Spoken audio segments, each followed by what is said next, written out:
আবার কি করলাম আমি? হতাশ শ্বাস ফেলে বলল মায়া। যখন থেকে বলেছে আরশির জন্য গোলাপ কিনবে তখন থেকে সবাই একটা না একটা পিঞ্চ মেরেই যাচ্ছে এই মেয়ে। কিছুই করিসনি তুই, এমনভাবে গোলাপ নিয়ে যাচ্ছিস যেন আরশিকে সতীন করে ঘরে তুলবি। বাহ, আমার মনের কথা কিভাবে জানলি তুই? মায়া পেছনে ফিরে রুহানিকে বলে। রুহানি আবার মুখ বাঁকায়। যানজটপূর্ণ ব্যস্ত রাস্তা ধরে গাড়ি এগিয়ে চলেছে। পেছনের সিটে বসা তিন বাচাল কিছু একটা নিয়ে ননস্টপ কথা বলেই যাচ্ছে। শুধু মায়া আর আরিয়ানের মুখে কোনো কথা নেই। আরিয়ান ভিউ মিররে বারবার দেখছে মায়াকে। খুব করে ওর এই সৌন্দর্যের প্রশংসা করতে মন চাইছে। সাদা ফ্রকে মায়াকে শুভ্র পরীর মতো লাগছে আরিয়ানের কাছে, কিন্তু আফসোস ওর যে সে অধিকার নেই। ও যে চাইলেও যখন তখন মায়ের প্রশংসা করতে পারে না। আরিয়ান মিরর থেকে চোখ সরিয়ে সামনে তাকালো। এভাবে আরেকজনের বউকে দেখতে পারে না ও, এটাও যে পাপ। কিন্তু একটা আফসোস ওর সারা জীবন থেকে যাবে। মায়াকে আগে ভাগে ভালোবাসার কথা না জানানোর আফসোস ওর ইহ জীবনে শেষ হবে না। অবশেষে গাড়ি এসে হসপিটালের সামনে থামলো। সবাই একে একে নামলো গাড়ি থেকে। আরিয়ান পার্কিং লটে গিয়ে গাড়ি পার্ক করলো। সবাই একসাথে হাঁটা ধরলো তিনতলায় আরশির কেবিনের উদ্দেশ্যে। মায়া কেবিনের সামনে এসে থেমে গেল। কেবিনের দরজা সম্পূর্ণ খোলা। সেই খোলা দরজা দিয়েই দেখলো রুদ্র কত যত্ন নিয়ে একটু একটু করে স্যুপ খাইয়ে দিচ্ছে আরশিকে। আবার মুখে লেগে গেলে টিস্যু দিয়ে তা মুছেও দিচ্ছে। রুদ্র পেছন দিকে ঘুরে থাকায় ওদের কাউকে দেখতে পেল না। মায়া আর পা আগাতে পারলো না। কি যত্ন করে খাইয়ে দিচ্ছে আরশিকে। আচ্ছা, বিয়ের এতদিন পরে ওকে কোনোদিন এভাবে খাইয়ে দিয়েছে রুদ্র? মায়ার মনে পড়ে না। যেখানে কোনো দিন এই ঘটনা ঘটেইনি সেখানে মনে পড়বে কিভাবে? চোখ দুটো হয়তো ভিজে যাবে এক্ষুনি। মায়ের নিজেকে খুব বেশি হিংসুটে মনে হচ্ছে। একজন অসুস্থ মানুষকে হিংসা করার কারণে আবার খারাপও লাগছে, কিন্তু তারপরেও এই দৃশ্যকে স্বাভাবিকভাবে মেনে নেওয়ার জন্য নিজের মনকে বুঝ দিতে পারছে না। এখানে করিডোরের মেঝেতে বসে হাত পা ছড়িয়ে কাঁদতে পারলে মনে হয় শান্তি লাগতো। মায়া নিজেকে অতি দ্রুত সামলে ফেললো। পেছনে সবগুলো দাঁড়িয়ে আছে। মায়া ঢুকছে না বলে তারাও ঢুকছে না। মায়া কচ্ছপের গতিতে ভেতরে ঢুকলো। আরশি সবাইকে দেখে চোখ বড় বড় করে তাকালো। রুদ্র আরশির দৃষ্টি অনুসরণ করে পেছনে তাকালো। রুদ্র নিজেও যেন অবাকের শেষ সীমায় পৌঁছে গেল। মায়া আরশির কাছে গিয়ে হাতে থাকা ফুলের তোড়া এগিয়ে দেয়। আরশি হাত বাড়িয়ে তা গ্রহণ করে, মিষ্টি হাসি উপহার দেয়। মায়া বেড সাইডে গিয়ে বসলো। রুহানি, রিয়ানা, সাহিল কেবিনে রাখা সোফায় বসলো আর রাহুল আরিয়ান দাঁড়িয়ে থাকলো। রুদ্র অবাকের রেশ রাখতে না পেরে বলেই ফেললো, তোরা সবাই এই সময়? আমরা তো আরশিকে সারপ্রাইজ দিতে এসেছিলাম, কিন্তু এসে নিজেরাই সারপ্রাইজড হয়ে গেছি। আরে তুই থেমে গেলি কেন? স্যুপটা ঠান্ডা হয়ে যাবে তো, খাইয়ে দে ওকে। রুহানি উপহাস করে হেসে বলে। রুদ্র তাকালো নিজের হাতের স্যুপের বাটির দিকে। রুহানির কটাক্ষ বুঝতে পেরে আমতা আমতা করে বলার চেষ্টা করলো, আসলে ওর আম্মু বাড়িতে গেছে তো, আর নার্স এসে স্যুপ দিয়ে গেছে। এখন এই অবস্থায় ও কী করে খাবে, তাই খাইয়ে দিচ্ছিলাম। আচ্ছা, ওর মা চলে গেছে বাড়িতে, কিন্তু তুই এখনো যেতে পারলি না? তোকে সারাদিনই এখানে সেবায় থাকতে হলো, তাই না রুদ্র? রুহানি আবার হাসি হাসি মুখে বলল। রুদ্র সাফাই গাইতে যাবে তখনই রাহুল গম্ভীর কণ্ঠে বলে উঠল, অসুস্থ মানুষের সেবা দেখে খুব ভালোভাবে করতে শিখে গেছিস। হসপিটালে অথরিটি বলে একটা ward boy part time job জোগাড় কর। রুদ্র অসহায় দৃষ্টিতে তাকালো মায়ার দিকে। চোখের দৃষ্টিতে মায়াকে অনুরোধ করে বলল যাতে বাঁচায় ওকে এদের হাত থেকে। মায়া রুদ্রের দিকে তাকিয়ে বলল, তুই থেমে গেছিস কেন? খাইয়ে দে ওকে। ওদের কথা ধরিস না, এরা হুদাই আজাইরা কথা বলছে। তারপর সবাইকে উদ্দেশ্য করে বলল, তোরা কি এখানে আরশিকে দেখতে এসেছিস নাকি রুদ্রকে পিঞ্চ মারতে এসেছিস? কিছুই তো বুঝছি না আমি।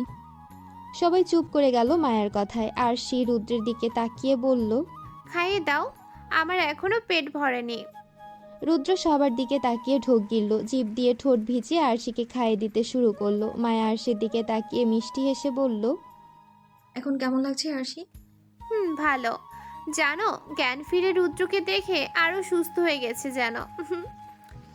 আরশি হেসে মায়ের দিকে তাকিয়ে বলল। মায়া কথার প্রেক্ষিতে কি বলবে বুঝতে পারল না, তাই চুপ থাকলো। সবাই এটা ওটা জিজ্ঞেস করতে লাগলো আরশিকে। প্রায় অনেকক্ষণ কেটে যাওয়ার পর আরিয়ান বলল, এবার আমাদের যাওয়া উচিত, অনেকক্ষণ তো হলো। সবাই আরিয়ানের কথায় সায় জানালো। রুহানি রুদ্রকে উদ্দেশ্য করে বলল, যাবি নাকি আজ রাতেও এখানে থাকার প্ল্যান আছে? যাবো। বলেই রুদ্র উঠে দাঁড়ালো। আর সে রুদ্রের হাত ধরে ফেললো। ক্যানোলা লাগানো হাতে ব্যথা পেলেও তোয়াক্কা করলো না। রুদ্রের দিকে তাকিয়ে উৎকণ্ঠা নিয়ে বলল, আবার আসবে তো? কাল সকালে আবার দেখতে আসবো। প্রমিস? প্রমিস। রুদ্র আরশির হাতে হাত রেখে বলল। পরক্ষণে আরশির হাত যত্ন করে বেডের উপর রাখলো। মায়া সবাইকে পেছনে রেখে বড় বড় পা ফেলে বেরিয়ে গেল। এখানে থাকা সম্ভব নয় ওর পক্ষে। এসব দেখলে হৃদয় ভেঙে যাবে। সে ভাঙা হৃদয়ে মায়ার পক্ষে জোড়া লাগানো সম্ভব হবে না কোনোদিন। মধ্যাহ্নের সময় চোখ ঝলসানো রোদে বাইরে বের হওয়া দুষ্কর। মায়া বসে আছে বাগানের টানানো দোলনাটার উপর। ঘন গাছপালা থাকায় এদিকে তেমন সূর্যের আলো পড়ছে না, কিন্তু অনুভব করা গরমে সূর্যের তেজ ঠাউর করা যাচ্ছে। ক্ষণকাল পর পর মৃদুমন্দ বাতাসে এখানে বসে থাকতে মন্দ লাগছে না। আজ আরশিকে রিলিজ দেওয়া হবে হসপিটাল থেকে, তাই সকাল সকাল রুদ্র চলে গেছে হসপিটালে। আরশির মা একা মানুষ, আরশির বাবা বাইরে থাকেন ভিসার সমস্যার কারণে, তাই তিনি চেয়েও মেয়ের এই অবস্থায় দেশে আসতে পারেনি। হসপিটালের যাবতীয় ফর্মালিটিস পূরণ করার জন্য আরশি সকালে কল দিয়ে ডেকেছে রুদ্রকে। বলেছে তার মায়ের পক্ষে একা এত কিছু সামলানো সম্ভব না, তাই তাকে যাতে হসপিটাল থেকে ছাড়িয়ে আনে। সেদিন আরশিকে দেওয়া নিজের ওয়াদা রেখেছে রুদ্র। প্রতিদিনই সকাল বিকেল আরশিকে দেখতে গেছে। এই কয়েকদিনে যতবারই আরশি ফোন দিয়ে বলতো ওর ভালো লাগছে না, ততবারই রুদ্র দেখতে গেছে ওকে। যদিও রাফানা চৌধুরী রাগারাগি করেছেন এই নিয়ে, বারবার রুদ্রকে কেন ছুটে যেতে হবে, আর কি কেউ নেই? তারপরও মায়া সামলেছে তাকে, বুঝ দিয়েছে এই বলে শুধু বন্ধুর মতো পাশে থাকছে রুদ্র। যেহেতু ওদের মধ্যে একসময় অন্যরকম সম্পর্ক ছিল, এর চেয়ে বেশি কিছু না। কিন্তু আরেকজনকে বুঝ দিল নিজেকে বোঝানো কি এতই সোজা? যার উপর অন্য কোনো নারীর ছায়াও সহ্য করতে পারে না, তাকে কত অবলীলায় যেতে দিতে হচ্ছে অন্যের কাছে। মায়া নিজেও কয়েকবার গিয়ে দেখে এসেছে আরশিকে। মায়া এখন নিজেকে দেখে অবাক হয়। বিয়ের আগে যেখানে আরশিকে রুদ্রের সাথে কথাই বলতে দিত না, সেখানে এখন বিয়ের পর রীতিমতো একসাথে মেনে নিচ্ছে ওদেরকে। যখন অধিকার ছিল না তখন অযাচিত অধিকার খাটিয়েছে, আর এখন তো অধিকার আছে, তাহলে কেন এই অধিকার বোধ আসছে না? কোথায় গেল ওর সেই স্বার্থপরতা? মায়া দোলনা থেকে নেমে দাঁড়ালো। রাফানা চৌধুরী ডাকছেন তাকে। মায়া বাড়ির দিকে পা বাড়ালো। অনেক হয়েছে রুদ্রের বাড়াবাড়ি। শুধুমাত্র আরশি অসুস্থ ছিল বলে মায়া এতদিন কিচ্ছুটি বলেনি রুদ্রকে। অসুস্থ মেয়েটার কথা ভেবে রুদ্রের সব বাড়াবাড়ি মেনে নিয়েছে। কিন্তু এখন আর না, এখন তো আরশি সুস্থ হয়ে গেছে। এখন তো আর যখন তখন আরশির কাছে যাওয়ার প্রয়োজন নেই ওর। অনেক হয়েছে ভালো হওয়া। রুহানি ঠিকই বলেছিল, এই অতি ভালো হওয়া ওর সাথে মানায় না। মায়া খারাপ ছিল, আছে, থাকবে। ওর জিনিসে কেউ কোনো দিন হাত দিতে পারবে না। যেটা ওর সেটা শুধু ওরই। রুদ্র সদর দরজা দিয়ে ঢুকে চুপি চুপি সিঁড়ি বেয়ে দোতলায় উঠল। গেট দিয়ে ঢোকার পর অনেক সাবধানতা অবলম্বন করে এখানে এসেছে। রুদ্রের মনে হচ্ছে সে নিজের বাড়িতে চুরি করতে ঢুকেছে। কিন্তু এভাবে রাফানা চৌধুরীর সামনে পড়লে আজ ওর নিস্তার ছিল না। রাফানা চৌধুরীর অনেক নিষেধ সত্ত্বেও হসপিটালে গিয়েছিল। ও জানে মায়া সামলেছে তাকে, কিন্তু কয়েকদিন ধরে খালি এটা নিয়েই বকা খাচ্ছে ও। তাই এত সাবধানতা। রুদ্র কক্ষে ঢুকে দেখলো মায়া বিছানায় উপর হয়ে শুয়ে মোবাইল টিপছে। চুলগুলো ছড়িয়ে আছে পিঠের উপর। মোবাইলে এতই ধ্যান জ্ঞান দিয়েছে যে ও এসেছে সেটাও টের পায়নি। রুদ্রের মাথায় দুষ্টু বুদ্ধি চাপলো। মায়ের পেছনে গিয়ে সজোরে একটা চিৎকার দিল। মায়া হড়বড়িয়ে উঠে বসে। রুদ্র হেসে দেয়। মায়া বুকে হাত দিয়ে জোরে জোরে নিঃশ্বাস নিচ্ছে। নিঃশ্বাস থেমে যাওয়ার উপক্রম ওর। রুদ্র মায়ের দিকে তাকিয়ে দুষ্টু হেসে বলল, কিরে, ভয় পেলে নাকি? এ ছেলে, তুই এত ফালতু কেন রে? এভাবে কেউ ভয় দেখায়? আর একটু হলেই তো আমি ব্রেন স্ট্রোমার করতাম। কি করতে? রুদ্র মায়ের কথা না বুঝে প্রশ্ন করে। আমার মাথা। মায়া চোখ মুখ কুঁচকে তাকায়। রুদ্র এখনো মিটিমিটি হাসছে। মায়া দীর্ঘশ্বাস ফেলে বলল, আরশির কি খবর? ভালো। বাড়িতে পৌঁছে দিয়ে এলাম। ডক্টর বলেছে মেন্টাল হেলথ ঠিক রাখতে সবসময়, যাতে কখনো আপসেট হয়ে না পড়ে। ভালো করেছিস। কত বড় বিপদ গেল মেয়েটার উপর। হুম, আমি যাওয়ার পর বাড়িতে নিশ্চয়ই ঘূর্ণিঝড় বয়ে গেছে। না, তেমন কিছু হয়নি। মামুনি প্রথমে রেগে গেলেও আমি হাবিজাবি বুঝিয়ে শান্ত করে ফেলেছিলাম। আমি তো জানতাম। তো একটু বোঝালেই মা শান্ত হয়ে যাবে। মানে আমি তার নিজের ছেলে হওয়া সত্ত্বেও মা তোকে বেশি ভালোবাসে। বাদ দে এসব। তারপর নিজের পা দেখিয়ে বলল। দেখ মামুনি দিয়েছে পায়েল দুটো, সুন্দর না? রুদ্র এগিয়ে গিয়ে মেঝেতে মায়ার পাশে বসলো। মায়া বিছানায় পা ঝুলিয়ে বসেছে। মায়ার পা দুটো নিজের কোলে নিয়ে পায়েলে হাত শোয়ালো। স্বর্ণের দুটো মোটা পায়েল। মায়া খুশিতে গদগদ হয়ে বলল। জানিস পায়েল দুটো নাকি মামুনির শাশুড়ি তাকে দিয়েছে, আর মামুনি আমাকে দিয়ে দিয়েছে। কেমন লাগছে আমায়? হুম, জানি। এগুলো দাদি আম্মা মায়ের বিয়ের দিন দিয়েছিল। সুন্দর লাগছে তোকে। সত্যি? হুম। শ্যাম্পু লাগিয়েছিস? হ্যাঁ, মামুনি হায়ার প্যাক লাগিয়ে দিয়েছিল তাই। ঘ্রাণটা অনেক কড়া। কি শ্যাম্পু লাগিয়েছিস? এত সুন্দর একটা স্মেল। এটা অর্গানিক হেয়ার প্যাকের সাথে অনলাইনে অর্ডার করেছি। আমাকে দিস তো, আমিও ইউজ করব। আচ্ছা। তোর চুলগুলো অনেক সুন্দর মায়ু। মায়া রুদ্রের চিবুক ধরে ওর মাথা উপরে তুলল। হঠাৎ চিহ্নিত হয়ে প্রশ্ন করল। কি হয়েছে তোর বলতো? এত প্রশংসা করছিস যে, তোর মুখে আমার এত প্রশংসা তো আমার হজম হচ্ছে না। কুত্তার পেটে কখনো ঘি সহ্য হয় শুনেছিস? তাই আমার প্রশংসাও তোর সহ্য হচ্ছে না। চিন্তা করিস না, আমি তোর প্রশংসা করছি না, আমি তোর চুলের প্রশংসা করছি। দুটোই আলাদা। শুধুমাত্র তোর এই চুলগুলো আমার এতটা সুন্দর লাগে। মানে বলতে চাচ্ছিস আমার শুধু চুল সুন্দর আর বাকি আমিটা সুন্দর না, তাই তো? ইয়েস, তোর এই শাকচুনি চেহারা কি সুন্দর বলার মতো মহান আমি নই। মায়া ঠাস করে চর বসালো রুদ্রের পিঠে। রুদ্র চোখ মুখ কুঁচকে উঠে দাঁড়ালো। নিচের ঠোঁট কামড়ে বলে উঠল। সাথে তোকে শাকচুনি বলি? মায়া জিব্বা দেখালো। রুদ্র ওয়াশরুমের দিকে যাওয়া ধরলো। মায়া পেছন থেকে ডেকে বলল। তাড়াতাড়ি নিচে আসিস, মামুনি এক্ষুনি দুপুরে খাবারের জন্য ডাকবে। সারপ্রাইজ আছে আজকে একটা। ওকে। রুদ্র ফ্রেশ হয়ে নিচে নামলো। চেয়ারে তার বাবা বসে আছে।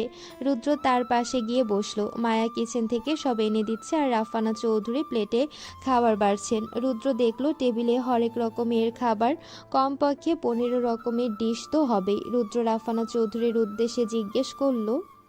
আজকে কি কোনো স্পেশাল কিছু আছে নাকি আম্মু? হঠাৎ এত আয়োজন? এখন কি তোমাকে জিজ্ঞেস করে রান্না করতে হবে? কখন কি হবে সেটা তোমার থেকে পারমিশন নিয়ে করতে হবে নাকি? তুমি তো কারো পারমিশনের ধার না। রুদ্র দেখলো পরিস্থিতি গরম হয়ে যাচ্ছে, মানে তার মায়ের রাগ এখনো কমেনি। রুদ্র চুপ থাকায় শ্রেয় মনে করলো। মায়া কিচেন থেকে সব এনে টেবিলে রাখলো। রাফানা চৌধুরীকে জোর করে চেয়ারে বসিয়ে দিয়ে বলল। তুমি বসো, আমি বেড়ে দিচ্ছি। রুদ্র আর সবুর করতে পারল না। বিশেষ করে আজ গলদা চিংড়ি রান্না হয়েছে। রুদ্র গলদা চিংড়ির বাটি টেনে নিল। এটা দিয়েই খাবে আগে। রুদ্র খাওয়া শুরু করলো। খেতে খেতে রাফানা চৌধুরীকে উদ্দেশ্য করে বলল। আম্মু, আজকে সব কিছু তো মজা হয়েছে, কোনটা ছেড়ে কোনটা খাবো ভেবেই পাচ্ছি না। আজকে তোমার রান্নাগুলো ডিফারেন্ট লাগছে একদম। আজকে আমি রান্না করিনি। রাফানা চৌধুরী রুদ্রের দিকে না তাকিয়ে উত্তর দিল। তুমি করনি? তাহলে এত কিছু কে করেছে? আজকে সব কিছু আমার প্রিন্সেস রান্না করেছে। রুয়ান চৌধুরী মায়ের দিকে তাকিয়ে হেসে বলল। মায়াও বিনিময়ে হাসলো। রুদ্রের হাত থেমে গেল। এ কি অবিশ্বাস্য কথা! এত সব রান্না করেছে, তাও আবার মায়া, যে কিনা এক গ্লাস পানি পর্যন্ত নিজে ঢেলে খায় না। কোনোদিন কিচেনেও গিয়েছে কিনা সন্দেহ। সে রান্না করেছে, তাও এত মজার খাবার। রুদ্র অবাক চোখে মায়ের দিকে তাকিয়ে বলল। কি করে করলে এত সব? আমি তো জানতাম তুই রান্নার রও জানিস না। ইউটিউব দেখে শিখেছি। মায়া হেসে বলল। আমার মেয়েটা অনেক ট্যালেন্টেড, একবার দেখেই সব কিছু রপ্ত করে নিতে পারে। রাফানা চৌধুরী খেতে খেতে বলল।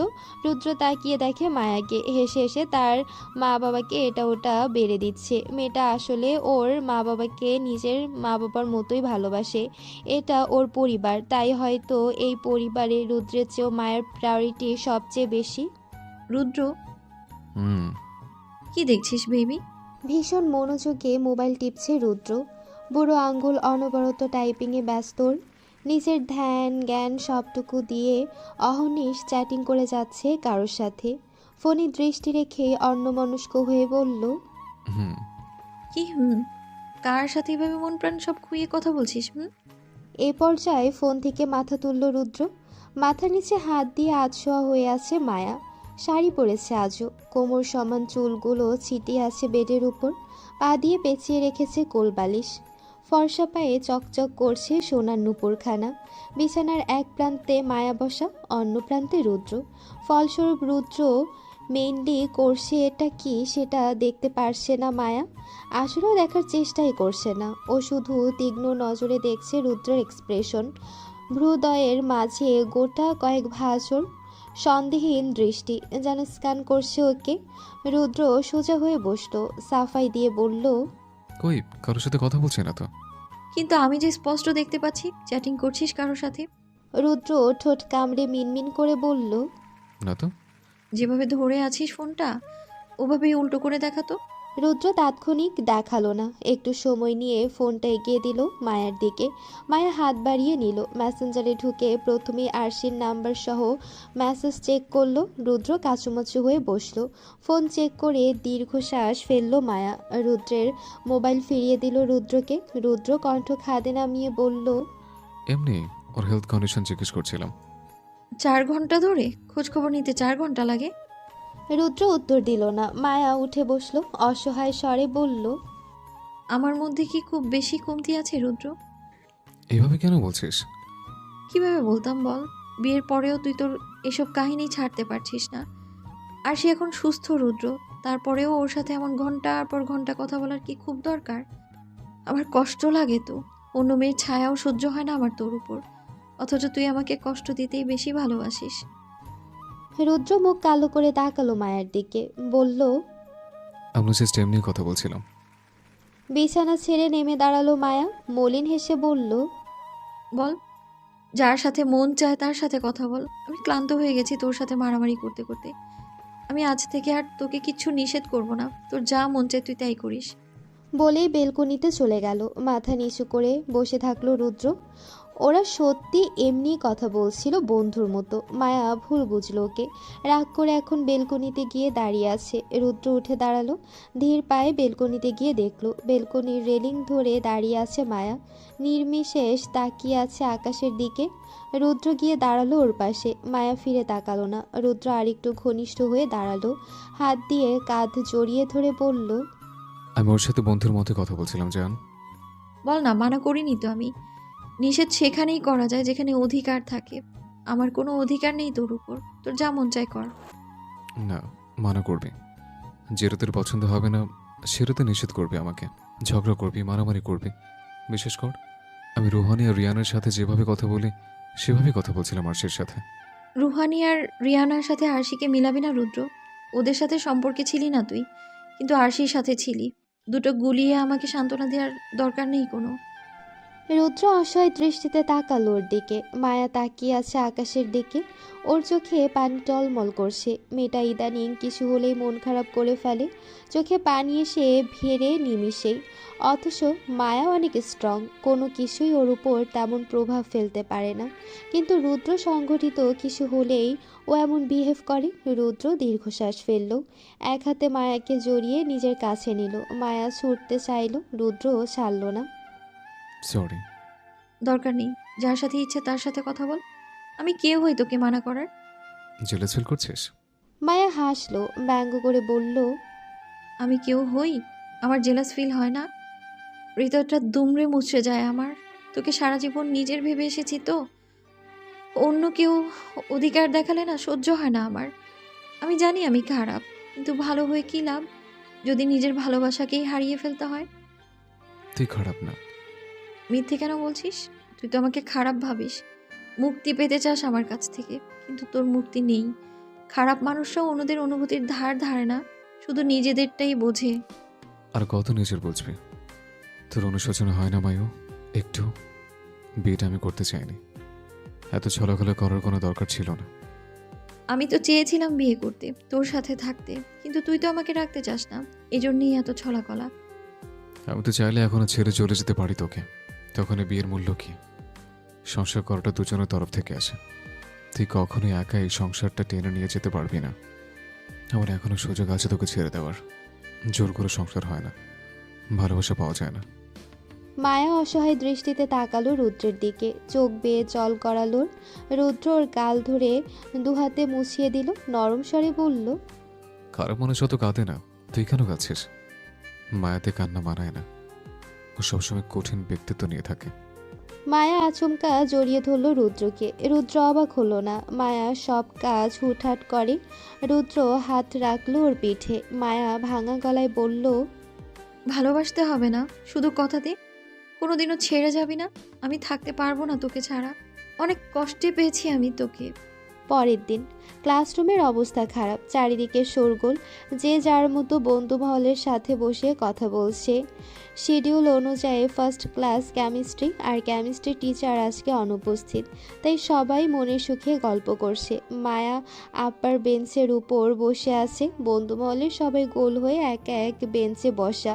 কেউ উপরের বেঞ্চে বসেছে তো কেউ নিচের বেঞ্চে। খুবই গুরুত্বহীন আলোচনা হচ্ছে। ক্লাসের কে কার সাথে রিলেশনশিপে গেল, কার ব্রেকআপ হয়ে গেছে, কে কি করছে, কোন স্যার কোন ম্যামের সাথে ইটিস পিটিস করছে। মূলত এটাই হচ্ছে আলোচনার টপিক।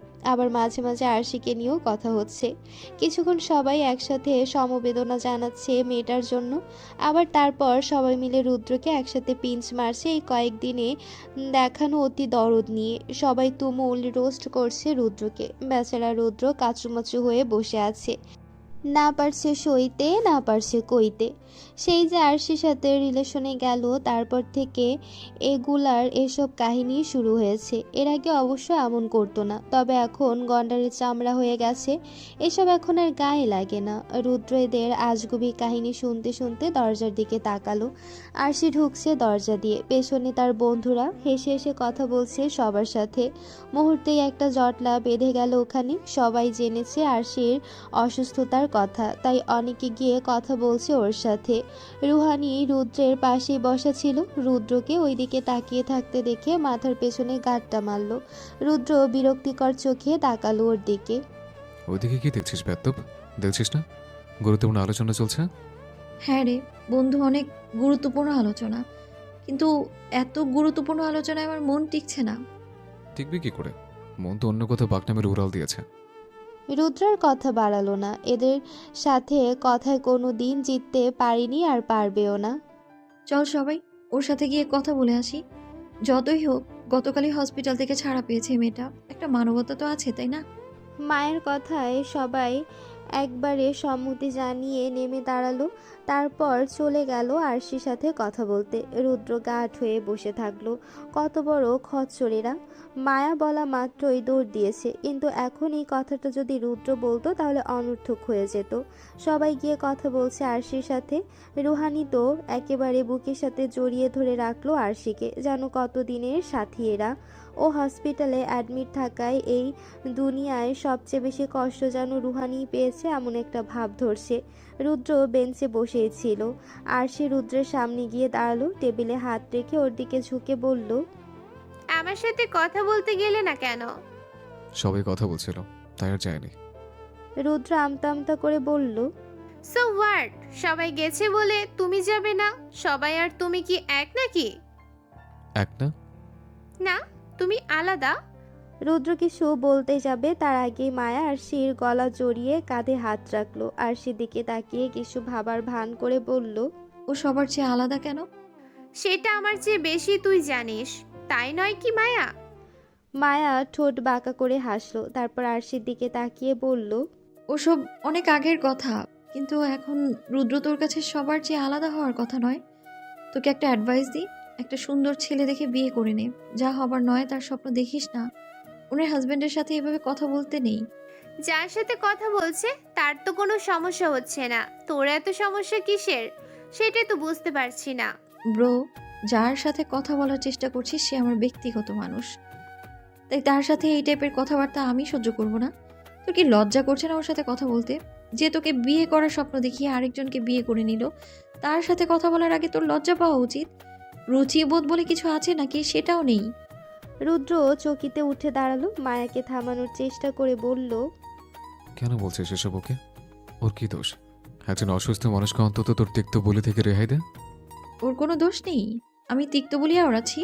ও কেন এত পিড়িতে দেখাতে আসছে তোর সাথে? তুই বিবাহিত জেনেও তারপরেও বলবি ওর দোষ নেই? ভালোবাসা তো দেখি একেবারে উতলে পড়ছে ওর জন্য। হ্যাঁ, উঠলে পড়ছে ভালোবাসা। এত চোখে কথা শোনাচ্ছিস? কখনো নিজের দিকটি ভেবে দেখেছিস? ও আর যাই করুক না কেন, অন্তত তোর মতো অন্যের সাথে জোর জবরদস্তি করে না, অন্তত ছলনা করে ট্রাপে ফেলে কাউকে বিয়ে করেনি। তাই লজ্জা ওর না, তোর পাওয়া উচিত। রুচিবোধের সমস্যা তোর আছে, ওর না। আগে নিজেকে ঠিক কর, তারপর অন্যজনকে ব্লেম করতে আসিস। রুদ্র খুব কঠোর স্বরে বলল, তারপর হনহনিয়ে বেরিয়ে গেল ক্লাসরুমের বাইরে। রাহুল রুদ্রর পিছু পিছু গেল। মায়া পাথর হয়ে দেখলো ওর প্রস্থান। আরশির সামনে ওকে এভাবে বলতে পারলো রুদ্রের একটুও খারাপ লাগলো না। আরশির ওসব কথা বলায় ওর খারাপ লেগেছিল, তাই তো এভাবে বলল আরশিকে, নয়তো ও কিছু বলতে চায়নি আরশিকে। আরশির সাথে এসব ঝগড়া তো ওর হর হামেশাই লেগে থাকে, কিন্তু রুদ্র আজ যা বলল তা এভাবে তো কোনো দিন বলেনি রুদ্র, তাহলে আজ কেন বলল? মায়ের চোখ জ্বলছে কিন্তু কাঁদতে পারছে না। এতগুলো মানুষের সামনে কাঁদলে ইজ্জতের দফা রফা হয়ে যাবে। আর সে মায়ের সামনে দাঁড়ালো, শেষ বাজালো মায়াকে বিদ্রুপ করে, তাচ্ছিল্য করে হেসে বলল, ইস, এটা কি হয়ে গেল? যে বিয়ে নিয়ে এতক্ষণ এত অহংকার করলি, সেই বিয়েরই তো তোর রুদ্রর কাছে কোনো দাম নেই। বেচারি, খারাপ লাগছে তোর জন্য। কি বলেছিলি মনে আছে? রুদ্রকে তুই কেড়ে নিয়েছিস আমার থেকে, আর কখনো আমি যাতে মিথ্যা স্বপ্ন না দেখি, ব্লা ব্লা ব্লা। কিন্তু মিথ্যা স্বপ্ন দেখেছিস তো তুই, আমি না। রুদ্র তোকে ভালোবাসে না, আর না কোনোদিন বাসবে। তুই ওকে ছলনা করে বিয়ে করতে পেরেছিস ঠিকই, কিন্তু ওর ভালোবাসা কোনোদিনও তুই পাবি না। রুহানি এগিয়ে এসে কিছু বলতে যাবে, তার আগে আরশি থামিয়ে দিল। নো রুহানি, এটা আমার আর মায়ের ব্যাপার, তুই কথা বলবি না। যদি তোর কথা বলতেই হয়, তাহলে আমি মনে করব তোর বান্ধবী একা যুদ্ধ করে পারছে না আমার সঙ্গে। তারপর মায়ের দিকে তাকিয়ে আবার হাসলো, দুঃখী হওয়ার ভান করে বলল, আসলেই পারছিস না রে যুদ্ধে। রুদ্র আমাকে বিয়ে না করেও আমাকে ডিফেন্ড করলো, তাও তার বিয়ে করা বউয়ের থেকে। কিন্তু একটা জায়গায় তুই ভুল, ও কোনোদিনও বিয়ের স্বপ্ন দেখায়নি আমাকে। আমরা এমনিতেই একসাথে ছিলাম। চ্যালেঞ্জে আমিই জিতবো বেবি। খুব তাড়াতাড়ি তোর পুতুল বিয়ের সমাপ্তি ঘটবে, আর এটা রুদ্র নিজেই করবে। বলেই আরশি শীষ বাজিয়ে মায়ের সামনে থেকে চলে গেল। রাত্রির তৃতীয় প্রহর চলছে। কক্ষে সবকিছু নিশ্চুপ, নির্লিপ্ত। এসি চলছে না, এমনকি ফ্যান পর্যন্ত বন্ধ করে রাখা। মায়া খাটের সামনে মেঝেতে বসে আছে, খাটের উপর মাথা রেখে সিলিংয়ের বন্ধ ফ্যানের দিকে তাকিয়ে আছে। চুলগুলো ছড়িয়ে ছিটিয়ে আছে বিছানা আর মেঝে জুড়ে। চোখের কার্নিশ বেয়ে টপ টপ করে পানি পড়ছে, কিন্তু তাতে মায়ার কোনো হেলদোল নেই। চোখের পানি কানের ডগা পেরিয়ে এলোমেলো চুলে গিয়ে পৌঁছায়, তবুও মায়া তা মোছার প্রয়াস চালায় না। কাঁদতে কাঁদতে চোখ মুখ ফুলে গেছে, চোখের পাতা ফেলতেও যেন কষ্ট হচ্ছে। কিছুক্ষণ আগের অভিজ্ঞতা মনে করতেই বুকের মধ্যে কষ্টগুলো আশ্রে পড়ছে। সন্ধ্যার পরপরই রুদ্রের সাথে তুমুল ঝগড়া হয়েছে মায়ার। সেই যে ছেলেটা বেরিয়ে গেছে, এখনো পর্যন্ত বাড়ি ফেরেনি। রাতের খাবারও খাওয়া হয়নি নিশ্চয়ই। রুদ্র যাওয়ার পর সেই যে দৌড় দিয়ে এভাবে বসেছে, এখনো পর্যন্ত দরজা খোলেনি। এখনো গাঢ় হয়ে ওভাবেই বসে আছে আর চোখের পানি ফেলছে। রাফানা চৌধুরী খাবার খেতে অনেকবার ডেকেছে, দরজা ধাক্কিয়েছে, কিন্তু মায়া দরজা খোলেনি। মায়ার যন্ত্রণা হচ্ছে বুকের মধ্যে। কেন ছেলেটা এমন করছে মায়ার জানা নেই। বিয়ের পর কত মাস সংসারও করে ফেললো, কই এমন তো কোনো দিন করেনি। যদি জোর করে বিয়ে করা নিয়ে সমস্যা হয়, তাহলে তো প্রথম থেকেই হতো। এভাবে মাঝে এসে তো সব বদলে যেত না। রুদ্র প্রথম কয়েকদিন হয়তো রাগারাগি করেছিল, কিন্তু তারপর তো সব মেনে নিয়েছে। মায়া ফিল করেছিল রুদ্র নিজেও তাদের সংসারটা সুন্দর করে গড়তে চেয়েছিল, মানিয়ে নিতে চেয়েছিল সবটা। বিয়েটাও মেনে নেওয়ার চেষ্টা করছিল আস্তে আস্তে। তাহলে এখন কেন এমন করছে মায়ার জানা নেই। ঝগড়ার সূত্রপাত ঘটেছে আরশির ফোন করা নিয়ে।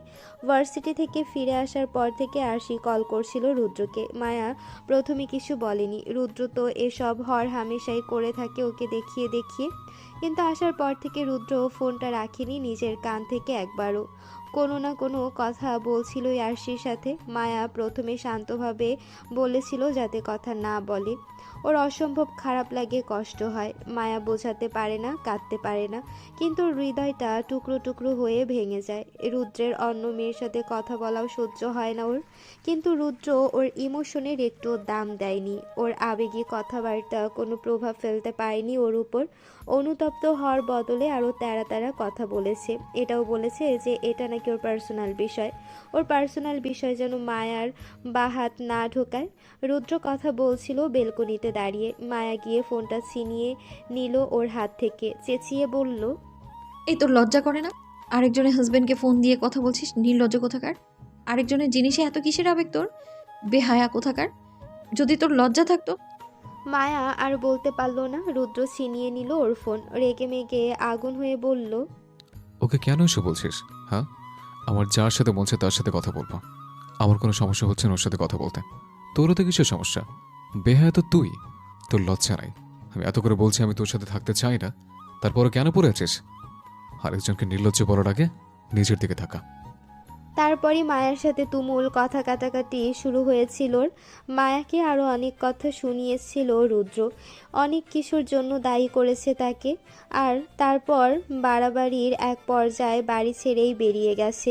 মায়া মাথা তুলে তাকালো ঘড়ির দিকে, 1:35। এখনও ছেলেটা বাড়ি ফেরার কোনো নাম নেই। কোথায় আছে ছেলেটা? মায়া একবার ভাবলো কল করবে, কিন্তু কল করলে যদি আরও রেগে যায়, রেগে একেবারে বাড়িই না ফেরে, তাহলে সেজন্য আর কল করলো না। মায়ার একদিকে যেমন কষ্ট লাগছে, অন্যদিকে তেমনি চিন্তায় মাথা ফেটে যাচ্ছে। বাইরে থেকে কিছুর আওয়াজ আসছে, কিন্তু দরজা বন্ধ থাকায় মায়া ভালোভাবে কিছু শুনতে পারছে না। এত রাতে আবার কি হলো? মায়া কোনো মতে টালমাটাল পায়ে গিয়ে দরজা খুলল। রুদ্রের আওয়াজ শোনা যাচ্ছে, তার মানে চলে এসেছেও। মায়া এতক্ষণে মনে শান্তি পেল, কিন্তু নিচ থেকে রাফানা চৌধুরীর আওয়াজও শুনতে পেল মায়া। কাউকে ধমকে ধামকে কিছু বলছেন, রুদ্রকে বকছে। মায়ের মস্তিষ্কে এই প্রশ্নের উদয় হতেই খালি পায়ে দৌড় দিল সিঁড়ির উপর দাঁড়িয়ে নিচে দেখল রুদ্র মাথা নিচু করে দাঁড়িয়ে আছে রাফানা চৌধুরীর সামনে। রাফানা চৌধুরী একের পর এক বাণী শুনিয়ে যাচ্ছে তাকে। সমস্যাটা কি তোমার? এত রাতে কোথা থেকে এসেছো? দিনে দিনে শৃঙ্খল আচরণ করছো তুমি। কেন ঝগড়া করেছো তুমি মায়ের সাথে? আর ঝগড়া হলে বাড়ি থেকে বেরিয়ে যেতে হবে নাকি? তুমি জানো মেয়েটা তোমার জন্য রাতের খাবার পর্যন্ত খায়নি? রাফানা চৌধুরী রেগে বললেন। এতক্ষণ চুপ থাকলো রুদ্র, এবার মুখ খুলল। আমি বলিনি ওকে না খেয়ে থাকতে। এত আলগা পেরে দেখাতে কে বলেছে? নাটক আসলে ভালোই পারে, বুঝেছ? আসলে আমাকে খারাপ প্রুফ করে নিজের সবার সামনে মহল ছেড়ে থাকার প্রয়াস চালাচ্ছে। রুদ্র, রাফানা চৌধুরী ধমকে উঠলেন, গাটগাট স্বরে বললেন, মনুষ্যত্ব হারিয়ে ফেলেছো তুমি। আগে তো এমন ছিলে না। কি হয়েছে তোমার? মেয়েটা তোমার জন্য খায়নি রুদ্র, আর তুমি তুমি বলছো নাটক করছে। কতটা ভাবে ও তোমার জন্য, কতটা ভালোবাসে তোমাকে, এর প্রতিদানে এসব দিচ্ছ? আমি বলেছি না কি ভালোবাসতে আমাকে, তাহলে কেন এত ভালোবাসা দেখাচ্ছে? যদি ভালোবাসতই তাহলে ছলনা করে বিয়ে করতো না। আর জানো, এই দুনিয়াতে আমার ভালোবাসার মানুষের অভাব নেই। ওর ভালোবাসা না হলেও চলবে। মায়া দাঁড়িয়েছিল সিঁড়ির উপর। এখনও দুজনের মধ্যে একজনও খেয়াল করেনি তাকে। রুদ্রের এই অকপট স্বীকারোক্তি হৃদয়কে যে এফোর ওফর করে দিচ্ছে। ওকে নিয়ে এতটা ঘৃণা কখন জমলো রুদ্রের মনে? এতটা ঘৃণা কি আসলেই ডিজার্ভ করতো? রাফানা চৌধুরী কথার খেই হারিয়ে ফেললেন। তারপরও নিজেকে সামলে বললেন, কেন এমন করছো রুদ্র? মানছি বিয়েটা তোমার নিজের ইচ্ছাই হয়নি, কিন্তু তুমি তো বিয়েটা মেনে নেওয়ার চেষ্টা করছিলে, বলো এখন কি হলো? আর তোমাকে ভালোবাসার অনেক মানুষ বলতে আরশিকে বোঝালে, তাই তো? তুমি কি ভুলে গেছো বিবাহিত তুমি? তারপরও কোথা থেকে আরশির জন্য এত ভালোবাসা উতলে পড়ছে তোমার? আমার ভালোবাসা উঠলে পড়ছে কিনা জানি না, কিন্তু তোমাদের ভালোবাসা সবসময় উঠলে পড়ে মায়ের জন্য। শুধু তোমাদের না, আমার বন্ধুদেরও সবাইকে জাস্ট জাদু করে রেখেছ। আর তোমার কথা তো বাদই দিলাম। ওই যে একটা প্রবাদ আছে না, মায়ের চেয়ে মাসির দরদ বেশি।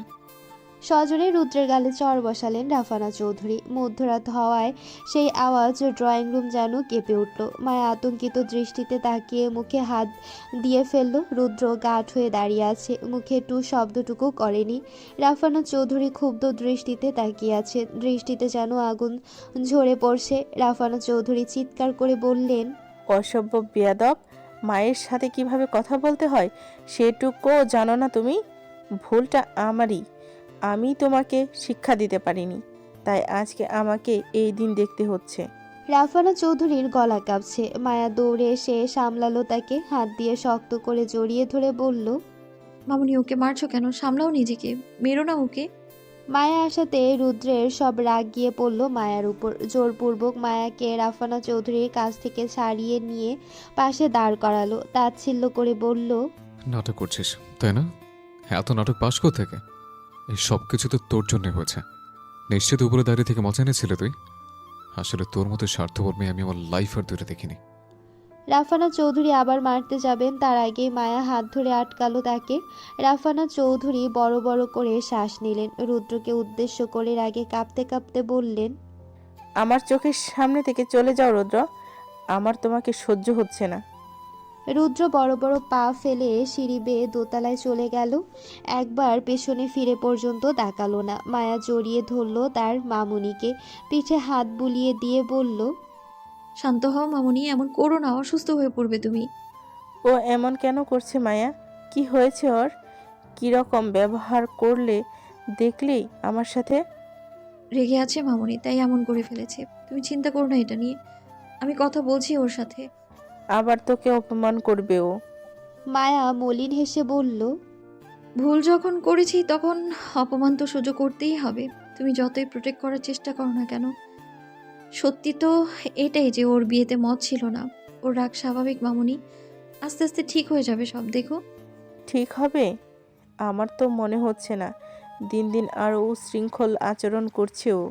রাফানা চৌধুরী উদাস কণ্ঠে বললেন। রুদ্র খাটের পাশে হাঁটুতে মুখ গুজে বসে আছে। মায়া হন্তদন্ত হয়ে কক্ষে এলো। হাঁটু ভাঁজ করে রুদ্রের শিওরে বসলো। কিভাবে কথা শুরু করবে বুঝতে পারল না। নিশ্চয়ই এখন স্বাভাবিক কথা বলার অবস্থায় নেই রুদ্র। একজন মা তার এত বড় ছেলের গায়ে হাত তুলেছে, এটা তো চারটিখানি কথা নয়। রুদ্রের বাহুতে হাত দিয়ে আস্তে করে ডাকলো মায়া। রুদ্র। না, কোনো সাড়া শব্দ নেই। মায়া আবার ডাকলো তাকে। কয়েকবার ডাকার পর রুদ্র মাথা তুলে চোখ মুছল। পাশে থাকা মায়াকে এক প্রকার উপেক্ষা করেই উঠে দাঁড়ালো। মায়া কিছু বলতে যাবে তার আগেই থামিয়ে দিল তাকে। উল্টো ঘুরে না তাকিয়েই বলল, অত খবরদারি দেখাস না। তুই মান বা না মান, আজকে মামুনির সাথে যা হলো তার জন্য একমাত্র দায়ী তুই। সো প্লিজ, কোনো সাফাই গাওয়ার দরকার নেই। মায়া রুদ্রের নিষেধ অমান্য করে অসহায় কণ্ঠে বলল, আমি তো চাইনি এমন হোক। বিশ্বাস কর, মামুনি যে এমনটা করবে সেটা আমি কল্পনাও করতে পারিনি। অনেক ব্যথা পেয়েছিস তাই না? একটু দেখতে দে আমায়। রুদ্র এবার মায়ার দিকে ঘুরল। অতিরিক্ত শান্ত স্বরে বলল, দেখে কি করবে? থাপ্পড়ে ব্যথার চেয়েও যে মনের ব্যথা হাজার গুণে বেশি। ওটা কমাবো কিভাবে? প্রথমবার এমন ব্যবহার করেছে আম্মুর সাথে, কষ্ট দিয়েছে তাকে। জানিস, হাজার অপরাধ করলে আম্মু আমাকে কোনোদিন কিচ্ছু বলেনি, কিন্তু আজকে তোর জন্য আমি এভাবে মার খেলাম। আমার কাছে সবাইকে কেড়ে নিয়েছিস তুই, কোনো দিন ক্ষমা করবো না তোকে। মায়াকে আর কিছু বলার সুযোগ না দিয়েই রুদ্র ওয়াশরুমে ঢুকে যায়। ঠাস করে ওয়াশরুমের দরজা বাঁধে। মায়া টলমল দৃষ্টিতে চেয়ে থাকলো বদ্ধ দরজার দিকে। মায়া গুটি গুটি পায়ে বেলকনি থেকে কক্ষে এলো। পাশ থেকে মোড়া টেনে রুদ্রের মুখ বরাবর বসলো। রুদ্র নিশ্চিন্তে ঘুমোচ্ছে। মায়া এতক্ষণ বেলকনিতেই ছিল। রুদ্র ঘুমানোর অপেক্ষা করছিল যাতে ওর সামনে পড়তে না হয়। মায়া ড্রয়ের হাতড়ে মলম বের করে আবার মোড়ায় বসলো। সন্তর্পণে রুদ্রের গালের উপর মলম লাগিয়ে দিল, পাছে রুদ্র টের না পায়। এখনো লালচে আবরণে ছেয়ে আছে মুখমণ্ডলের একপাশ। নিশ্চয়ই অনেক ব্যথা পেয়েছেও। মায়ার মনটা আবার খারাপ হয়ে গেল।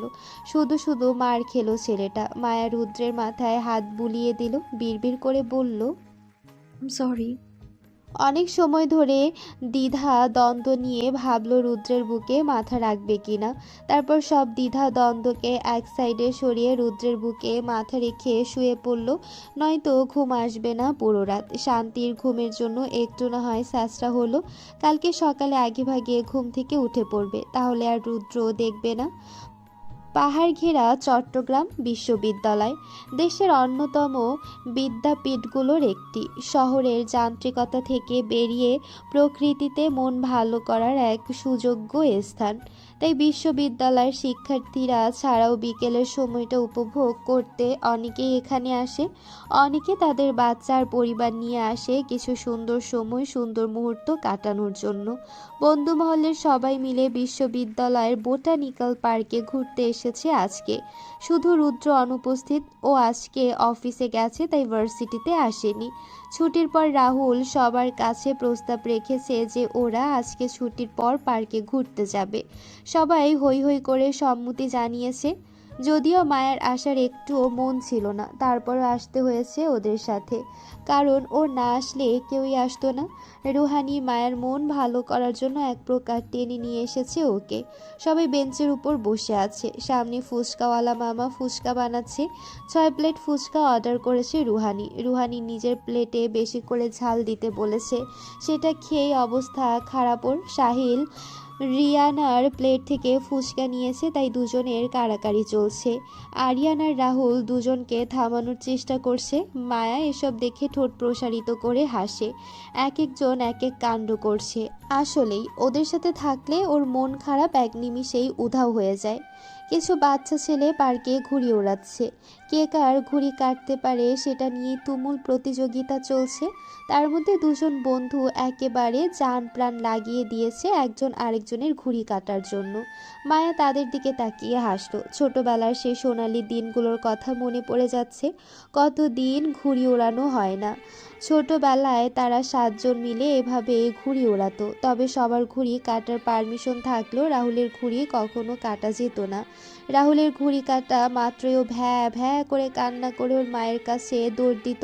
তারপর নালিশ ঠুকতো বন্ধুদের নামে। দিনগুলো খুব তাড়াতাড়ি কেটে গেছে, তবে তাদের বন্ধুত্ব একটুও বদলায়নি। হঠাৎ এক বন্ধু অন্য বন্ধুর ঘুড়ি কেটে দিল। মায়া মনোযোগ দিয়ে চেয়ে থাকলো কাটা ঘুড়ির দিকে। ঘুড়িটা ওদের কিছুটা সামনে এসে পড়ল। মায়া এগিয়ে গিয়ে ঘুড়িটা তুলল। তখনই 7-8 বছরের একটা বাচ্চা ছেলে দৌড়ে ওর কাছে আসলো। হাঁটুতে ভর দিয়ে জোরে জোরে শ্বাস নিল। বোঝাই যাচ্ছে অনেক দৌড়ে তারপর এসেছে। মায়ার ওড়না ধরে আদুরে কণ্ঠে বলল, আপনি ঘড়িটা আমার, ওখান থেকে উড়ে এখানে এসেছি, আমার ঘড়িটা আমাকে দিয়ে দাও।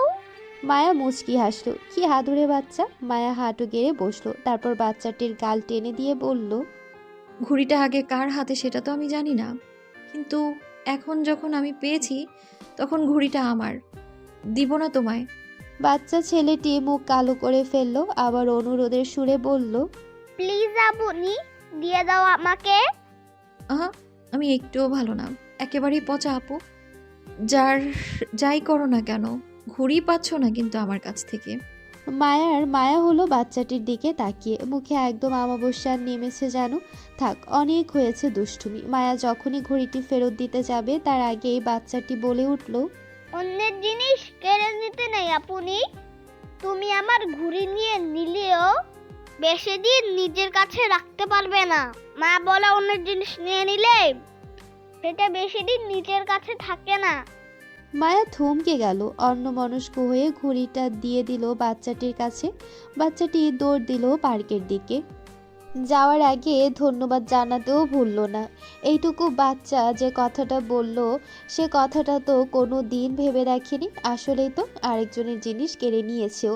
সে জিনিস কেড়ে নিয়ে ভালো থাকতে পারছে নাও, তাই জীবন ওর থেকে কেড়ে নিচ্ছে তাকে। রুদ্রর ছিলই না কোনো দিন, তারপরও আরশির থেকে কেড়ে নিয়েছে। নিজের করতে চেয়েছে তাকে, তাই বুঝি রুদ্র এমন করছে, ছাড়া পেতে চাইছে ওর কাছ থেকে। মায়া লাইব্রেরির সিঁড়িতে বসে আছে। লাইব্রেরির এই জায়গাটা একেবারে নিরিবিলি, সবুজ ঘাসে ঘেরা। বিভিন্ন দেশি বিদেশি গাছ নিয়ে এক বিশাল উদ্যানের মাঝখানে অবস্থিত একটি লাইব্রেরি। প্রাতিষ্ঠানিক শিক্ষা অর্জনে ক্লান্ত আমাদের আর সময় হয় না সাহিত্য চর্চার, তাই ক্লাস চলাকালীন এদিকে তেমন একটা কেউ আসে না। এমনিতে ফাঁকাই থাকে জায়গাটা। বেশিরভাগ বাংলা সাহিত্যের ডিপার্টমেন্টের স্টুডেন্ট আর বই পড়ুয়া আসে। আবার অনেকে তাদের অবসরে তাদের প্রাতিষ্ঠানিক পড়া গুছিয়ে নিতে আসে এখানে। মায়া নিশ্চুপ, নির্লিপ্ত, রোজকার মতোর বন্ধুদের সাথে হই হুল্লোড়ে ব্যস্ত নেই। সামনে ফাইনাল এক্সাম, তাই প্রতিটা ডিপার্টমেন্টের রেজিস্ট্রেশন, অ্যাডমিট কার্ড দেওয়ার মতো গুরুত্বপূর্ণ কাজ চলছে। ক্লাস হবে না আজকে। ক্লাসরুমে সবাই প্রচণ্ড হল্লাহল্লি করছে, প্রচণ্ড হইচই, উচ্চ শোরগোলে মায়ার বিরক্ত লাগছিল। অন্যদিন হলে মায়া নিজে ওদের সাথে যোগ দিত, ওর বন্ধুদের সাথে মিলে ক্লাসের অবস্থা আরও খারাপ করে ফেলতো। কিন্তু আজকে এসব ভালো লাগছে না, তাই বন্ধুদের সবাইকে ক্লাসে ফেলে নীরব পরিবেশ খুঁজতে খুঁজতে এখানে চলে এসেছে। ইদানিং জীবনটা কেমন জানি হয়ে গেছে। যাকে পুঁজি করে জীবন ভালো থাকতে চেয়েছিল, সেই মানুষটাই যে প্রতিনিয়ত বুঝিয়ে দিচ্ছে তাকে যে ওর সাথে থাকলে সে ভালো থাকতে পারবে না। প্রতিনিয়ত রুদ্রের বিরক্তির কারণ হয়ে দাঁড়াচ্ছে মায়া। কিন্তু নিজের অকুল ভাবনা হাতড়েও মায়া এর কোনো সমাধান বের করতে পারে না। কি করলে সব আবার আগের মতো হয়ে যাবে মায়ার জানা নেই। শুধু এটুকুই জানে, যেদিন রুদ্রকে ছাড়তে হবে সেদিনই সব কিছু শেষ হয়ে যাবে ওর। মৃত্যুকে ছাড়া আর কোনো কিছু গ্রহণ করার থাকবে না। মায়ার এসব ভাবনার মাঝেই কেউ একজন পেছন থেকে ওর মাথায় গাঁটটা মারে। মায়া চোখ মুখ কুঁচকে কিছু বলার জন্য পেছনে তাকালো। তখনই পেছন থেকে আরিয়ান হাস্যোজ্জ্বল মুখে সামনে এলো। মায়া দমে গিয়ে কিছু বলল না। আরিয়ান সামনে এসে মায়ার পাশে বসলো। মায়ের দিকে তাকিয়ে প্রশ্ন ছুড়ল, এইখানে একা একা বসে আছিস কেন? জানিস ক্লাসে কি কি কাহিনী হচ্ছে? অনেক কিছু মিস করে ফেললি রে। টিচার ঢোকার একটু আগে চুপি চুপি বের হয়ে চলে এসেছি ক্লাস থেকে, কিন্তু ওইগুলো বের হতে পারেনি। বেচারাগুলো যখনই বের হতে যাবে তখনই স্যার এসে ঢুকলো। ধুর, এরা আসলে আমার কান আরও ঝালাপালা করে দিতে। ভালোই হয়েছে বের হতে পারেনি। একটু থেমে বলল, ভালো লাগছে না আর কিছুই, তাই বসে আছি এখানে। সবাই চেঁচামেচি করছে ক্লাসে, ভালো লাগছে না এসব। মায়া ছোট্ট শ্বাস ফেলে বলল। আরিয়ান অবাক হয়ে বলল, ও মাই গুডনেস, এইসব কার কাছে শুনছি আমি? যার চিৎকার চেঁচামেচিতে পুরো ক্লাসের সবাইকে ছাড়িয়ে যেত, তার নাকি এখন বিরক্ত লাগছে এইসবে? এ ছেলে, এইখানে এসে বিরক্ত কেন করছিস? কত সুন্দর এখানে নীরবতা কাটাচ্ছিলাম, এসে বিরক্ত করা শুরু করে দিয়েছে। মায়া বিরক্তিকর স্বরে বলল। আরিয়ান এবার সিরিয়াস হয়ে বসলো। পরপর মায়ার উদ্দেশ্যে প্রশ্ন করল, তোর কি মন খারাপ?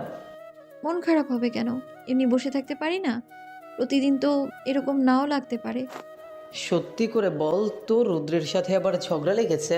একমাত্র রুদ্রের সাথে ঝগড়া লাগলেই তুই এইভাবে মনমরা হয়ে থাকিস? ঝগড়া লাগবে কেন? এমনি এভাবে বসে আছি। মায়া গাছের ঢাল দিয়ে সিঁড়ির মেঝেতে আঁকিবুকি করতে করতে বলল। আরিয়ান মায়ার হাত থেকে ঢালটা নিয়ে দূরে ছুঁড়ে মারল। গম্ভীর কণ্ঠে বলল, যা জিজ্ঞেস করছি তার উত্তর দে।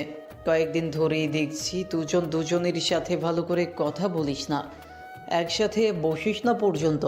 কাহিনী কি বলতো? ঝগড়া লেগেছে? মায়া মাথা নিচু করে ফেলল। কপালের ছোট ছোট চুলগুলো মুখের উপর এসে মুখগুলো ঢেকে দিয়েছে। আরিয়ান ভ্রু কুঁচকে তাকিয়ে আছে। মায়া কণ্ঠ খাদে নামিয়ে বলল, ওর সাথে আমার ঝগড়া লাগে না রিয়ান, কিন্তু ওর সাথে কি হয় আমি নিজেই বুঝতে পারি না। আমি বুঝি ও থাকতে চায় না আমার সাথে, কিন্তু আমি তো থাকতে পারবো না ওকে ছাড়া। আমি আমার সব দোষ, সব অপরাধ স্বীকার করে নিয়েছি। আমি জানি আমি দোষী, তারপরেও থাকতে চাই আমি ওর সাথে। একটু থেমে ঢোক গিলে আবার বলল, জানিস রিয়ান, ও আমার সহ্য করতে পারে না। আমাকে দেখলেই রেগে যায়। আমার মুখ দেখলেই নাকি ওর প্রতি হওয়া অন্যায়ের কথা মনে পড়ে যায় ওর। ও নাকি আমাকে বউ হিসেবে মানতে পারে না। আমিও বুঝি ও আমার চেয়েও বেটার কাউকে ডিজার্ভ করে। এই বলে মায়া থামলো। এখনও একবারও চোখ তুলে দেখেনি আরিয়ানকে। আরিয়ান বিস্ফোরিত নয়নে চেয়ে আছে। রুদ্র যেসব বলতে পারে তা ওর ধারণার বাইরে। মায়াকে সহ্য হয় না রুদ্রের, এটাও বিশ্বাস করার মতো কথা। আরিয়ান তীক্ষ্ণ কণ্ঠে বলল, আমার বিশ্বাস হয় না মায়ান। রুদ্র এমন করতে পারে তা আমার বিশ্বাস হয় না। আরশের সাথেও কখনো সিরিয়াস রিলেশনই ছিল না। ওর অন্য গার্লফ্রেন্ডের মতোই আরশিও ছিল ওর লাইফে। আরশের জন্য তোর সাথে এমন করছে না ও। তাহলে কিসের জন্য এমন করছে? বলতে পারবি কিসের অভিযোগে আমার সাথে এমন করছে? জোর করে বিয়ে করা ছাড়া আর কোনো অভিযোগ আমার নামে থাকার তো কথা না। আমি রুদ্রকে বোঝাবো দোস্ত, তুই এইভাবে কষ্ট পাস না। কিছু তো একটা সমস্যা হয়েছে, সেটা খুঁজে বের করতে হবে। আমি জিজ্ঞেস করবো মায়া, আমি কথা বলবো ওর সাথে। কথা বললেও কোনো লাভ হবে না।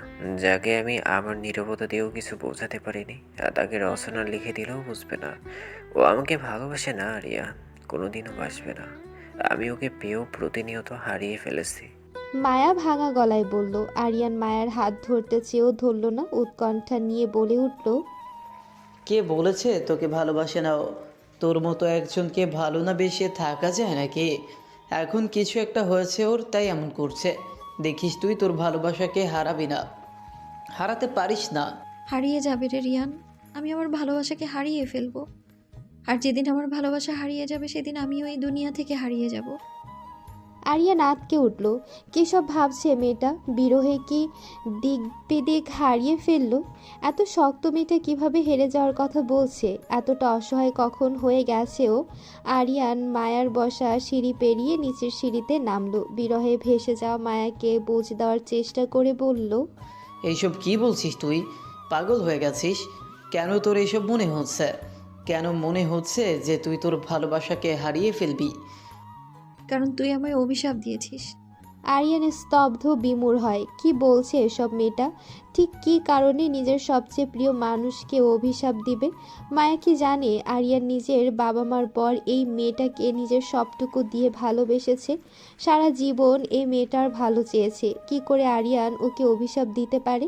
আরিয়ান কাঠ গলায় বলল, আমি আমি অভিশাপ দিয়েছি তোকে? হ্যাঁ। মায়া উদাস স্বরে বলল, কেন অভিশাপ দিব তোকে আমি?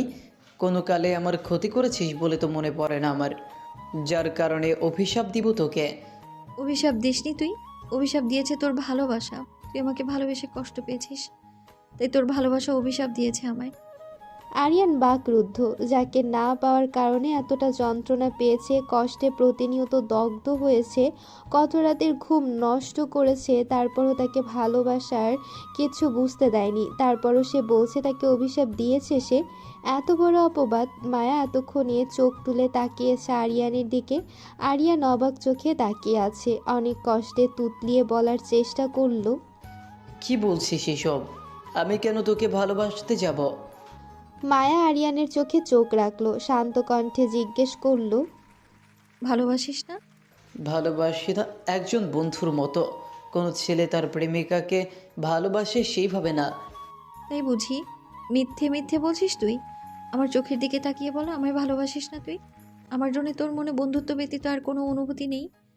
আরিয়ান মায়ার চোখের দিকে তাকাতে পারল না। মায়া মলিন হাসলো, বলল, কেন এভাবে লুকিয়ে কষ্ট পেলি রিয়ান? লাইব্রেরিতে দেখলাম যে দুটো চিঠি লেখা। চিঠির শব্দ তো মিথ্যে হয় না।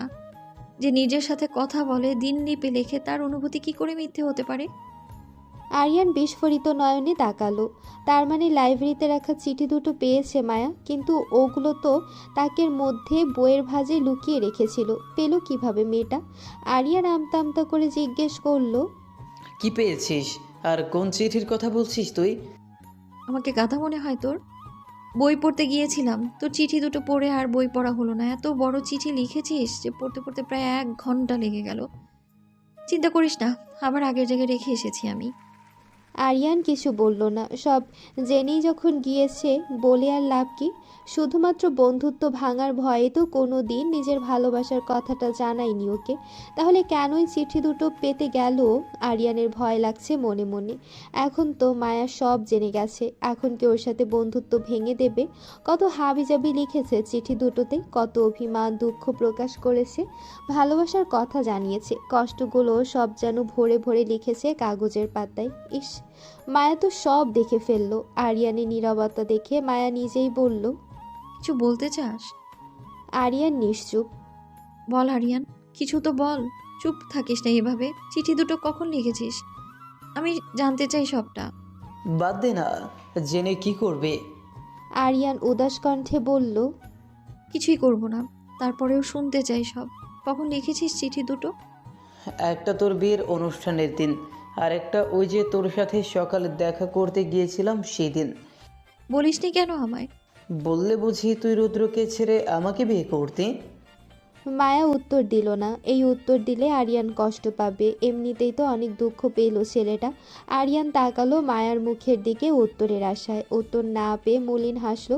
ও তো জানে উত্তরটা, তারপরও জিজ্ঞেস করেছে। বেহায়া মনটা যে মানে না, তাকেই উড়ে উড়ে ভালোবাসতে চায়, যে অন্যের ভালোবাসায় বুঁদ হয়ে আছে। আমায় কেন ভালোবাসলি আরিয়ান? মায়া আকাশ পানে তাকিয়ে জিজ্ঞেস করলো। কষ্ট পাওয়ার জন্য। অকপর স্বীকারোক্তি। পাচ্ছিস? কষ্ট পাওয়ার জন্যই তো ভালোবাসলাম। এটা জেনেও ভালোবাসলাম যে আমার ভালোবাসা কোনোদিন আমাকে ভালোবাসবে না, কোনোদিন চাইবে না আমাকে। তাহলে এখন কষ্ট পাবো না কেন? তুইও তো কষ্ট পাচ্ছিস। ভালোবাসলে কি কষ্ট পেতে হয়? ভালোবাসা মানেই তো কষ্ট পাওয়া। কারো আচরণ তোকে ভেতরে ভেতরে শেষ করে ফেলছে, তবুও তুই তাকে ঘৃণা করতে পারছিস না, যেমনটা আমি। আরিয়ান মলিন হাসলো। মায়া ঢোক গিলে বলল। খারাপ লাগে না তোর? কি করে না বলে থাকলি এতদিন? আরিয়ান আবার হাসলো, নম্র কণ্ঠে বলল। লাগে তো মায়ও, অসম্ভব যন্ত্রণা হয় বুকের মধ্যে, কিন্তু কাউকে দেখাতে পারি না। নিজের ভালোবাসার মানুষকে অন্যের সাথে সহ্য করা এত সহজ না দোস্ত। তারপরেও তোদের দুজনকে আমি প্রতিনিয়ত চোখের সামনে একসাথে দেখি। জানিস, এমন মনে হয় যে কেউ প্রতিনিয়ত বুকের মধ্যে ছুরিকাঘাত করছে। আমি সইতে পারি না। আরিয়ানের গলা কাঁপছে, প্রতিটা কথা বেজে বেজে বের হচ্ছে। মায়া এগিয়ে গেল আরিয়ানের কাছে, পিঠে আলতোভাবে হাত রাখলো। আরিয়ান মুখে হাত দিয়ে জানিয়ে প্রাণিয়ে তার কান্না আটকাচ্ছে। শুধুমাত্র আজ ছেলে বলেই হয়তো মনের কষ্টগুলো চোখের পানি দিয়ে বের করতে পারছে না। এদিক দিয়ে মেয়েদের অনেক সুবিধা, একটু কষ্ট পেলেই কেঁদে সাগর বানিয়ে ফেলতে পারে। আজকে হয়তো আরিয়ান মেয়ে হলে কেঁদে বুক ভাসিয়ে দিত। মায়া সান্ত্বনার সুরে আরিয়ানকে বলল। কষ্ট পাস না রিয়ান, জীবনে সবকিছু পেতে হবে এমন কোনো কথা নেই। কিছু অপূর্ণতা না থাকলে আফসোস করবি কি নিয়ে? আমাকে দেখ, তুই না পেয়ে আফসোস করছিস, আর আমি পেয়েও আমার আফসোস শেষ হচ্ছে না। বিশ্বাস কর বায়ু, আমি অনেক কষ্ট পেয়েছি, অনেক যন্ত্রণা বুকের মধ্যে লুকিয়ে রেখেছি। তারপরেও কোনোদিন আমার মুখ দিয়ে অভিশাপ বের হয়নি তোর জন্য। আমি সবসময় দোয়া করেছি যাতে তুই আর রুদ্র সবসময় ভালো থাকিস, তোদের যাতে একটা সুখের সংসার হয়। আমি তোকে পাইনি তাতে কি হয়েছে? আমার ভালোবাসা তো কোনোদিন শেষ হবে না। আমি দূর থেকেই ভালোবেসে তোর ভালো চাইব। রিয়ান, আল্লাহ যা করে ভালোর জন্যই করে। নিশ্চয়ই এতে আমাদের ভালো ছিল, তাই এমনটা হয়েছে। এখন যদি তুই কষ্ট পাস, অসম্ভব গিল্ট হবে আমার। তোর সামনে আসলে অপরাধ বোধে আমার মুখ দিয়ে কথা বের হবে না। আমাদের স্বাভাবিক বন্ধুত্বের সম্পর্কে জড়তা চলে আসবে। তুই কি চাস এমনটা হোক? আমি চাই না মায়ো, এইসব ভুলে যা। আমাদের বন্ধুত্ব আগের মতোই থাকবে। তুই রুদ্র সারা জীবন আমার বেস্ট ফ্রেন্ড থাকবে। এইসবে যাতে আমার বন্ধুত্বের ওপর প্রভাব না পড়ে। পড়বে না, প্রমিস করছি। আমি রুদ্রকে বোঝাবো মায়ো, ওর এইসব কাহিনীর পেছনের কারণ জানতে চাইব। তোদের সমস্যাটা সলভ করার সম্পূর্ণ চেষ্টা করব। মায়া আরিয়ানের দিকে তাকিয়ে দাঁত দেখিয়ে হাসলো। আরিয়ানও মায়ার হাসি দেখে হেসে দিল। পরপর উঠে দাঁড়ালো বসা থেকে। হাঁটু ভাঁজ করে বসতে বসতে হাঁটু ব্যথা হয়ে গেছে। মায়াকে উদ্দেশ্য করে বলল। উঠে পর, ক্লাসে যেতে হবে। এতক্ষণে নিশ্চয়ই অ্যাডমিট কার্ড দেওয়া শেষ হয়ে গেছে। আমরা লেটে গেলে শাস্তিস্বরূপ নাও দিতে পারে, আর ওইগুলো নিশ্চিত বোম হয়ে বসে আছে ক্লাসে। মায়া তাকালো আরিয়ানের দিকে। সূর্য রোশনি আরিয়ানের চোখে মুখে এসে পড়েছে। কতটা সরল আর বাচ্চা দেখাচ্ছে ছেলেটাকে। মায়া মনে মনে দোয়া করলো যাতে সৃষ্টিকর্তা ওর সকল দুঃখ দূর করে দেয়। যে ভালোবাসার জন্য এত কষ্ট পেল ছেলেটা, সেই ভালোবাসায় যেন জীবনটা আনাচে কানাচে পরিপূর্ণ হয়ে যায়। ফোনের তীব্র ভাইব্রেশনে মায়ার ঘুম ভাঙে। কোনো মতে চোখ টেনে খুলে টেবিল থেকে মাথা তোলে। পড়তে পড়তে পড়ার টেবিলেই ঘুমিয়ে পড়েছিল। মায়া নিজেকে ধাতস্থ করার জন্য সময় নেয়। ফোনের অ্যালার্ম বন্ধ করে টাইম দেখে। ফোনের স্ক্রিনে বরাবর রাত 12টা। এখনও কি ছেলেটা বাড়ি ফেরেনি? ইদানিং বেশ রাত করে বাড়ি ফেরে রুদ্র। রুয়ান চৌধুরী অফিসের কাজে দেশের বাইরে গেছেন। সেই থেকে অফিসে বেশি চাপ পড়ছে রুদ্রের উপর। কিন্তু এত রাত হওয়ার তো কথা না। কোথায় যায়? কি করে কে জানে। মায়া উঠে দাঁড়ালো। অসম্ভব খিদে পেয়েছে। সন্ধ্যায়ও কিছু খাওয়া হয়নি। পড়তে পড়তে খাওয়ার কথা বেমালুম ভুলে গিয়েছিল। সারা বছর পড়বে না, কিন্তু এক্সামের কয়েকদিন আগে থেকে পড়তে পড়তে খাওয়ার কথা পর্যন্ত ভুলে যাবে। পড়ার মাঝে ব্রেক নেওয়ার জন্য 10টার দিকে ফোনে অ্যালার্ম সেট করে টেবিলেই ঘুমিয়েছিল। মায়া প্রথমে ভাবলো খেয়ে নিবে, কিন্তু এতক্ষণ যখন অপেক্ষা করতে পেরেছে রুদ্র আসার জন্য আরেকটু না হয় অপেক্ষা করলো, কিন্তু পেট তো মানছে না। ইস, মামুনির সাথে খেয়ে নেওয়া উচিত ছিল, কত করে বলেছিল খেতে। মায়া মনে মনে ভাবলো, কিন্তু রুদ্র না খাওয়া পর্যন্ত গলা দিয়ে খাবার নামবে না। ছেলেটার বাড়ি ফিরতে ফিরতে বেশি দেরি হয়ে গেলে আর খেতেই চায় না। তারপরও মায়া না খেলে মায়ার জন্য হলেও খেতে বসতে হয়। মায়া কক্ষের মধ্যে পায়চারি করছে। ফোন করবে নাকি করবে না সেটা নিয়েই দ্বিধাদ্বন্দ্বে ভুগছে। দরজা খোলার শব্দে মায়া পেছনে ফিরে তাকালো। রুদ্র এসেছে। মায়া দ্রুত বেগে গিয়ে জড়িয়ে ধরল তাকে। রুদ্র পড়তে পড়তে সামলায় নিজেকে। এখন আর অবাক হয় না এসবে, অভ্যস্ত হয়ে গেছে সে। মায়া শক্ত করে জড়িয়ে ধরে আছে রুদ্রকে, কিন্তু রুদ্র একবার পিঠে হাত পর্যন্ত রাখলো না। মায়া ছেড়ে দেয় রুদ্রকে। প্রচণ্ড উৎকণ্ঠা নিয়ে জিজ্ঞেস করে, কোথায় ছিলে এতক্ষণ? তুই জানিস কত চিন্তা হচ্ছিল আমার। চিন্তা করতে বলেছি আমি? আজকাল চিন্তা করছিস কেন? আর কোথায় গেছিস সেটা কৈফত কি তোকে দিতে হবে? জেরা করছিস কেন? রুদ্র মায়াকে নিজের থেকে ছাড়িয়ে শক্ত কণ্ঠে বলে। মায়া অসহায় চোখে তাকায় রুদ্রের দিকে। শুধু একটা প্রশ্নের উত্তরে এত কঠিন কঠিন উত্তর। মায়া নিজেকে ধাতস্থ করে। রুদ্রকে কাট কাট গলায়